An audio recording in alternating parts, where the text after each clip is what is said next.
What if the reason you are stuck isn't your job, isn't your city, isn't your past?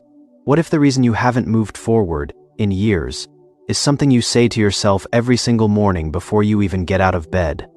Most people never ask that question. They blame the economy. They blame their boss. They blame timing. But there is a man I want to tell you about today. A man who said the wrong things to himself for 6 years and paid for it in silence, in missed opportunities, in a life that felt like it belonged to someone else. Stay with me, because this story might change how you see your entire life.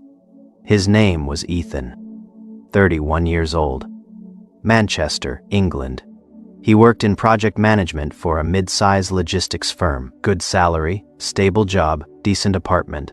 From the outside, Ethan had it together, but every morning at 6:47 a.m., before the alarm fully finished, Ethan would lie there in the dark, and the first words out of his mouth were always the same. Another day of this.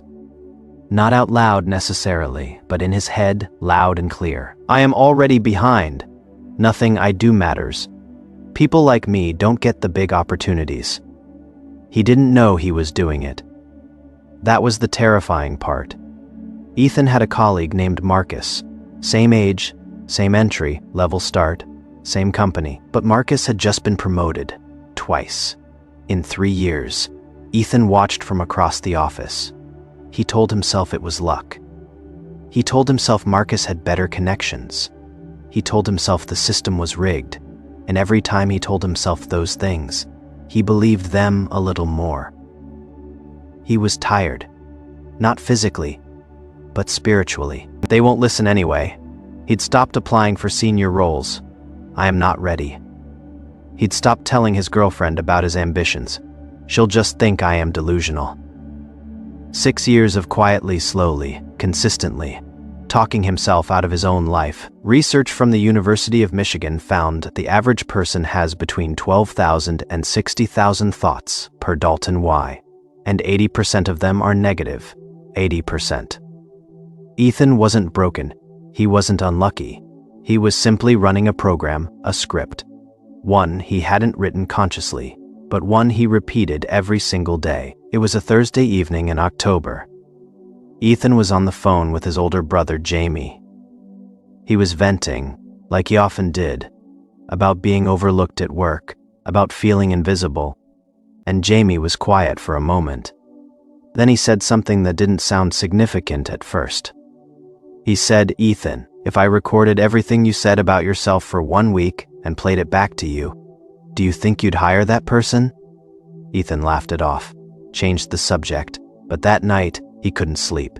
He picked up his phone at 1:13 a.m., and he started writing every thought he could remember having that day about himself. He wrote for 40 minutes. Then he read it back, and something shifted. It wasn't dramatic. There was no music, no epiphany, just a man staring at his own words, and realizing he had been his own worst enemy. Not for a week, not for a month, for 6 years. Ethan didn't read a self-help book. He didn't go to a seminar. He built a simple 3-step system. He called it the 3-word audit. And it changed the architecture of how he thought. Step 1, catch it. For the first 7 days, Ethan did nothing but notice. Every time a self-limiting thought appeared, I can't. I am not good enough. What is the point? He wrote it down. No judgment, just capture. By day 3, he had 34 entries. 34 times in 3 days, he had actively sabotaged himself with his own words. Psychologists call this metacognition, thinking about your thinking. Most people never do it. And because they never see the pattern, they never break it. Step 2. Challenge it. For each negative thought, Ethan asked one question. Is this a fact or a story I am telling myself? I am not ready for a senior role.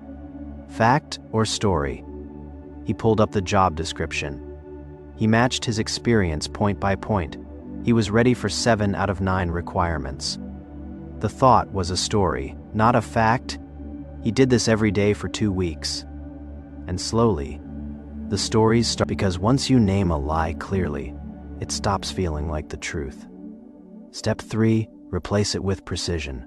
Not toxic positivity, not empty affirmations precision. Instead of "I am not ready," he said, "I am building the skills this role requires." Instead of "nothing I do matters," he said, "My last project reduced delivery errors by 14%. That matters." Specific, real evidence-based. The brain doesn't respond to vague positivity. It responds to truth. And the truth, for Ethan, was far better than the story he'd been telling. Week 3 was hard. The old voice came back louder than ever. He'd submitted an internal application for a team lead position. And while he waited, his mind tried to destroy him. "You are embarrassing yourself. Everyone's going to know you applied and got rejected. Marcus is going to get it, not you." He almost withdrew the application. He typed the email, read it over. His finger hovered. Then he opened his phone, went to his notes, read back what he'd written on that sleepless night in October, and he closed the email. He didn't send it. Ethan didn't get the team lead role. Someone else did. But something unexpected happened in the interview. The hiring director, a woman named Claire, stopped him mid-sentence. She said, "Ethan, you've never presented yourself this way before. Where has this been?" He didn't know what to say, so he told the truth. "I've been getting out of my own way." 3 months later, Claire created a new position, Senior Project Coordinator. She offered it to Ethan directly. No interview needed. He didn't get what he applied for. He got something better. Because in that room, for the first time in 6 years, the words he said about himself were finally true. And people can feel that. They always can. Here is what Ethan learned, and what I want you to sit with. Your words are not just words. They are instructions. To the people watching you, every time you say "I can't," your brain stops looking for ways that you can. Every time you say "I am not ready," your body performs at the level of someone who isn't ready. Every time you say "people like me," don't you draw a border around your own life and live inside it. Success isn't built in one big moment. It is built in mornings, in the quiet conversations you have with yourself at 6:47 a.m., in the thoughts you let stay and the ones you finally decide to challenge. You are not your circumstances.